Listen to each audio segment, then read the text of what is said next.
Friends, welcome to Priya's kitchen. இன்றைக்கி நம்ம Coimbatore special சம்பா ரவை உப்புமா என்னோடய ஸ்டைலில் எப்படி பண்ணலான்னு பார்க்கலாமா?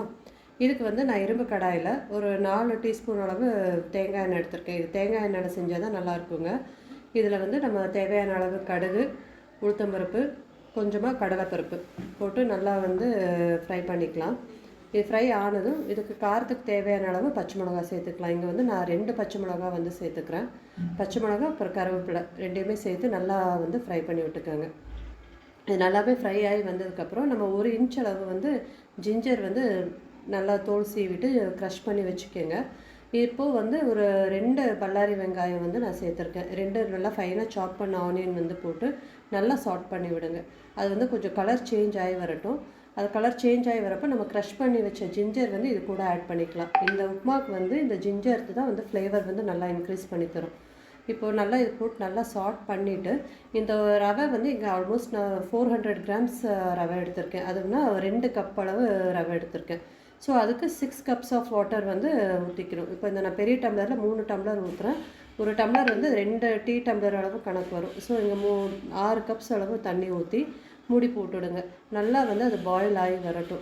பாயில் ஆனதுக்கப்புறம் இந்த உப்புமாவுக்கு தேவையான அளவு உப்பு வந்து நம்ம சேர்த்துக்கலாம்.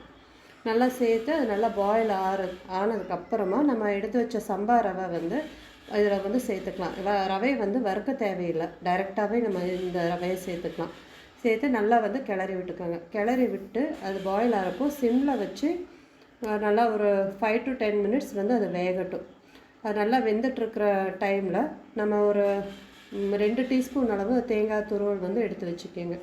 அது எடுத்து வச்சுட்டு நடுவில் வந்து ஒரு தடவை கிளறி விட்டிங்கன்னா போதும், நிறைய தடவை கிளற தேவையில்லை. ஏன்னா சிம்லேயே வந்து அது நல்லா புழுன்னு வெந்து வரும். நல்லா மூடி போட்டு இப்போ வெந்துட்டுருக்கட்டுங்க. அது வெந்து முடிச்சதுக்கப்புறம் ஒரு 10 நிமிஷம் கழித்து ஓப்பன் பண்ணி பார்த்தீங்கன்னா இந்த மாதிரி கன்சிஸ்டன்சியில் இருக்கும். இந்த ஸ்டேஜில் நம்ம அந்த கிரேட் பண்ணி வச்ச கோகோனட் வந்து சேர்த்துட்டு ஃபைனலாக வந்து இதில் நம்ம 2 ஸ்பூன் தேங்காய் எண்ணெய் சேர்த்துறோம். எண்ணெய் வந்து நிறைய வேணும்னா நீங்கள் நிறைய சேர்த்துக்கலாம். நான் வந்து கம்மியாக தான் யூஸ் பண்ணுவேன், அதனால் கம்மியாக சேர்த்துருக்கேன். அந்த லாஸ்ட்டில் நம்ம சேர்த்துற தேங்காய் எண்ணெய் தான் இந்த ரவையோட ஃப்ளேவர் வந்து நல்லா இன்க்ரீஸ் பண்ணி தரும். அந்த எண்ணெயை சேர்த்து ஒரு கிளறி விட்டு ஒரு 5 நிமிஷம் மூடி போட்டு வச்சுட்டிங்கன்னா உங்களுக்கு நல்ல டேஸ்டியான சம்பா ரவை உப்புமா ரெடி ஆகிடும். நம்ம கோயம்புத்தூர் ஸ்பெஷல் சம்பா ரவை உப்புமா ரெடி ஆகிடும். இங்கே நம்ம கோயம்புத்தூர் சைடில் கல்யாணத்தில் ரவை இல்லாமல் எந்த ஃபங்க்ஷன்ஸும் நடக்காது. ஸோ இதை வந்து நீங்கள் எது கூட வேணாலும் வச்சு சாப்பிட்டுக்கலாம். இதுக்கு நம்ம இங்கே இன்றைக்கி நாட்டு சர்க்கரை, வாழைப்பழம், ஊறுகாய் வச்சு சாப்பிட்ருக்கோம். இந்த வீடியோ உங்களுக்கு பிடிச்சிருந்தா லைக் பண்ணுங்கள், ஷேர் பண்ணுங்கள், சப்ஸ்கிரைப் பண்ணுங்கள். தேங்க்யூ.